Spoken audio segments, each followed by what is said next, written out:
Hello जी, आदाब, नमस्कार, सत श्री अकाल, राम राम। फिर से स्वागत करते हैं आप सबका आपके अपने प्यारे से यूट्यूब चैनल PR पाथवेज़ में। आई होप सो आप बेहतरीन कर रहे हैं अपनी लाइफ में और मैं भी अमेजिंग कर रहा हूं। तो आज कवर कर रहे हैं जी, जैसे मैंने आपको पुरानी वीडियोस में मैं कवर कर रहा हूं पार्ट 1, 2, 3, ये थर्ड पार्ट है PNP सीरीज़ का, न्यूफाउंडलैंड लैब्राडोर की। तो आज मैं कवर करूंगा थर्ड इंपॉर्टेंट कैटेगरी जो कि इंटरनेशनल ग्रेजुएट स्ट्रीम है। दो कैटेगरीज ऑलरेडी कवर कर चुका हूं, जिसमें express entry skilled worker category और एक स्किल्ड वर्कर कैटेगरी जो कि पुरानी वीडियोस में कवर कर चुका हूं। आप देख सकते हैं, आपने समझ नहीं है, कुछ नहीं समझ में आ रहा, आप बता सकते हैं मेरे को कमेंट में। आज कवर कर रहे हैं इंटरनेशनल ग्रेजुएट कैटेगरी। तो एक एक चीज़ कवर करेंगे, एलिजिबिलिटी क्या है, क्या रिक्वायरमेंट रहेगी, डॉक्यूमेंटेशन का भी बता दूंगा थोड़ा सा, और कोशिश करेंगे कि डिटेल में वीडियो बन जाए ताकि किसी तरीके से हेल्प हो सके। तो अभी कवर करते हैं इंटरनेशनल ग्रेजुएट स्ट्रीम को, न्यूफाउंडलैंड एंड लैब्राडोर को। तो जी बात करें न्यूफाउंडलैंड एंड लैब्राडोर, पहले मैं प्रोसेस का बता देता हूँ आपको, जैसे मैं पुरानी वीडियोस में बता रहा हूँ। पहले प्रोसेस, फिर रिक्वायरमेंट्स, फिर एलिजिबिलिटी, जो भी है बाद में कवर करते हैं। अभी मैं बात कर रहा हूँ प्रोसेस की। तो प्रोसेस में बेसिकली क्या होगा, आपके पास पहले जॉब ऑफर होना चाहिए।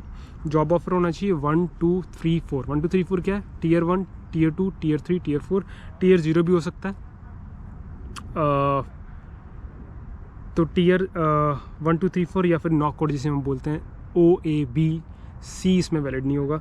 तो इम्पॉर्टेंट चीज़ इसमें ये नोट करने वाली है कि अगर आपके पास Tier 4 का ऑफ़र लेटर है तो वो इन डिमांड होना चाहिए, ये बहुत इंपॉर्टेंट है। और अगर आप पोस्ट ग्रेजुएट वर्क परमिट पे हैं तो आपका एटलीस्ट 4 मंथ्स का वैलिडिटी होनी चाहिए, तब आप जाके एलिजिबल होते हैं इस पर्टिकुलर स्ट्रीम के लिए। ये तो हो गया प्रोसेस में फर्स्ट पार्ट। सेकंड पार्ट आती है कि जो भी आपकी पोजीशन होगी वो रिलेटेड होगी आपकी पर्टिकुलरली एजुकेशन से। जैसे फॉर एग्जांपल किसी ने मेडिकल की है तो उसको मेडिकल की जॉब का दिखाना पड़ेगा। अगर किसी ने फॉर एग्जांपल कुकिंग की है तो उसको कुकिंग की जॉब का, कलनरी का दिखाना पड़ेगा। ऐसे ही सेकंड पार्ट आ गया। अब आप सबमिट करते हैं PR, फिर उसके बाद आप PNP सबमिट करते हैं, फिर आप अपनी PR सबमिट करते हैं फेडरल के लिए। तो ये बेसिकली मोटा मोटा प्रोसेस है जो कि बाकी प्रोसेस से थोड़ा सा डिफरेंट है, क्योंकि यहाँ पे सिर्फ नॉक कोड का डिफरेंस है और कुछ भी नहीं। तो अब मैं बात करूँगा रिक्वायरमेंट्स क्या रहती हैं। रिक्वायरमेंट्स भी बहुत सारी सेम है पुरानी कैटेगरी से, बट इसमें जो डिफरेंस है वो मैं कवर कर दूंगा ताकि आपको समझ में आ सके। अभी कवर करते हैं रिक्वायरमेंट्स क्या रहेगी Newfoundland graduate international graduate stream की रिक्वायरमेंट्स। तो जी बात कर रहे हैं इंटरनेशनल ग्रेजुएट स्ट्रीम जो कि न्यूफाउंडलैंड की एक PNP कैटेगरी है। इसमें अगर आपने एलिजिबिलिटी बनानी है तो आपका पोस्ट ग्रेजुएट वर्क परमिट आपका होना चाहिए at least 4 months valid. Full time आपका जॉब ऑफर होना चाहिए, Tier 0, 1, 2, 3 ऐसे, या फिर अगर 4 में है जैसे मैंने आपको बताया, तो वो अगर Tier 4 में आपका जॉब ऑफर है तो वो इन डिमांड होना चाहिए। फ्रॉम द एलिजिबल एम्प्लॉयर, ये बहुत इंपॉर्टेंट है, मैं डिस्क्रिप्शन में डाल दूंगा एलिजिबल एम्प्लॉयर्स की लिस्ट को। बाकी जो रिक्वायरमेंट्स है, for example qualification, skill, trade, वो होना चाहिए। एज की रिक्वायरमेंट सेम रहेगी 21 से लेके 59 के बीच में। आपका वैलिड इमिग्रेशन स्टेटस मैंने आपको बता दिया। Intention to live in Newfoundland Labrador होना चाहिए। आपके सफिशिएंट सेटलमेंट फंड होने चाहिए। आपके पास वैलिड लैंग्वेज रिजल्ट होना चाहिए जो कि CLB4 को हिट करना चाहिए। फॉर एग्जांपल अगर आपका आइलेट्स है उसमें भी CLB4, सेल्पिप है, PT कोर है या फिर TEF है, TCF है, इनके CLB4 की रिक्वायरमेंट मेंशन की गई है as per the website of Newfoundland Labrador government.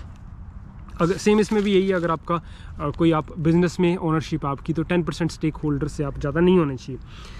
Important चीज़ इसमें ये है जो मेंशन करने वाली है, वो है अगर आपकी जो जॉब है वो फील्ड ऑफ एजुकेशन में होनी चाहिए, जैसे मैंने आपको पहले बताया।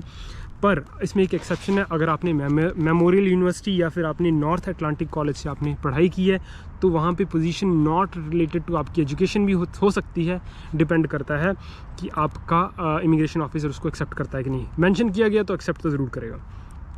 तो इसमें इंपॉर्टेंट ये है कि अगर आपके पास जॉब ऑफर है, आपने पढ़ाई की है वहाँ से न्यूफाउंडलैंड लैब्राडोर से, और आपके पास जो नॉक है उसकी रिक्वायरमेंट इन्होंने बोली गई है कि एटलीस्ट आपके पास पोस्ट सेकेंडरी एजुकेशन डिप्लोमा होना चाहिए। नॉक टियर इन डिमांड होना चाहिए अगर 4 में है आपकी, तो नॉक 0, 1, 2, 3 कहीं पे भी हो सकती है आपकी basically job offer. Not eligible की बात करूं अगर मैं, तो सेम है। नॉट एलिजिबिलिटी को अभी कवर करते हैं, बारिश भी आ रही है, अभी जल्दी से कवर करेंगे। तो गाइस अगर मैं नॉट एलिजिबल चीज़ों की बात करूं, कैसे आपकी नॉट एलिजिबिलिटी बनती है। अगर आपने पढ़ाई कंप्लीट नहीं की, अपनी नॉट कंप्लीटेड स्टडीज़, तो आपकी एलिजिबिलिटी नहीं बनती है। अगर आपने अगर आपने कोई स्पॉन्सरशिप या फिर कोई कहते हैं इसको यहाँ पे बर्सरीज कहते हैं, या फिर इसको बोलते हैं स्पॉन्सरशिप, या फिर बोलते हैं स्कॉलरशिप ली है अपनी होम कंट्री से और वहाँ पे एक रिक्वायरमेंट है कि आपको वापस जाना पड़ेगा, तो आप एलिजिबल नहीं होते। ऐसे ही अगर आपका क्रिमिनल रिकॉर्ड है तो आप एलिजिबल नहीं होते। आपका अनरिजॉल्व कोई चाइल्ड डिस्प्यूट है, जैसे पुरानी वीडियोज़ में मैंने बताया, तो आप इसमें एलिजिबल नहीं होते। ऐसे ही अगर आपका कोई मिस रिप्रेजेंटेशन गलती से भी हो गया तो आप एलिजिबल नहीं होते। अगर कोई आपका एम्प्लॉयर भी मिस रिप्रेजेंटेशन कर देता है, बहुत इंपॉर्टेंट है, तो आपकी एलिजिबिलिटी नल हो जाती है, आप एलिजिबल नहीं होते। तो ये है बेसिकली एलिजिबिलिटी। उसके बाद जो इंपॉर्टेंट चीज़ यहाँ पर एक और बतानी है मैंने आपको कि आप अपने स्पाउस को, कॉमन लॉ पार्टनर को ऐड कर सकते हैं, फिर आपके जो डिपेंडेंट है चाइल्ड उनको ऐड कर सकते हैं PR एप्लीकेशन में। अगर फॉर एग्जांपल अगर आपका कोई चाइल्ड है, उसका कोई डिपेंडेंट है तो वो भी ऐड हो सकता है, आपका कॉमन लॉ पार्टनर का डिपेंडेंट है वो भी ऐड हो सकता है। तो ये है डिपेंडेबिलिटी। अब मैं बात करूँगा डॉक्यूमेंटेशंस की और रिस्पॉन्सिबिलिटी क्या रहेगी। इंपॉर्टेंट पार्ट है वीडियो का, तो मिस मत करना, अभी कवर करना है। जैसे मैंने पुरानी वीडियोस में बताया, पार्ट 1 एंड पार्ट 2 में, अगर आपका कोई भी चेंज ऑफ स्टेटस होता है, चाहे वो आपका मैरिज चेंज हो गया, फॉर एग्जांपल अगर आपने चाइल्ड को बर्थ किया है, या फिर आपका कोई एड्रेस चेंज हो गया, कुछ भी माइनर सा भी चेंज आता है, तो आप इमिग्रेशन ऑफिसर को ज़रूर कांटेक्ट कीजिए ताकि आपकी जो फाइल है वो वैलिड रहे। अगर कुछ गलत हो जाता है तो वो मिस रिप्रेजेंटेशन हो जाती है, तो इसका बहुत ज़रूर तरीके से, बहुत इंपॉर्टेंटली ध्यान रखिए। डॉक्यूमेंटेशन की बात करूँ तो डॉक्यूमेंटेशन सारे ही सेम हैं, जैसे कि आपका मैंने बताया था पासपोर्ट वगैरह लग जाता है, पासपोर्ट है, वर्क परमिट है, वैलिड स्टेटस होना चाहिए।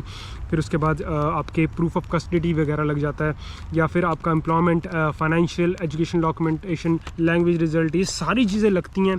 प्रूफ ऑफ रिलेशनशिप, अगर आपको कुछ समझना है पार्ट 1 देख लीजिए, मैंने पूरी डिटेल में कवर कर दी है। तो बारिश हो चुकी है, तो मैं जल्दी से इस वीडियो को रैप अप करता हूँ। प्रोसेस भी सेम रहेगा पुरानी वीडियोस में, पार्ट 1 एंड पार्ट 2 में मैंने बताया आपको।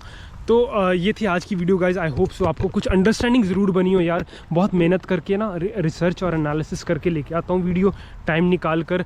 बारिश में भीग रहा हूँ, अभी घर पहुँचूँगा, फिर जाके एडिटिंग करूँगा। तो प्लीज़ इस चैनल को सब्सक्राइब कीजिए, शेयर कीजिए फैमिली फ्रेंड्स के साथ। ये थी आज की वीडियो गाइज, जो कवर करती है इंटरनेशनल ग्रेजुएट स्ट्रीम को। नेक्स्ट वीडियो में बात करूंगा एंटरप्रेन्योर स्ट्रीम की। 2 कैटेगरीज उसकी आती हैं, उसमें कवर करेंगे हम डिटेल में एक एक चीज़। तो थैंक यू वेरी मच।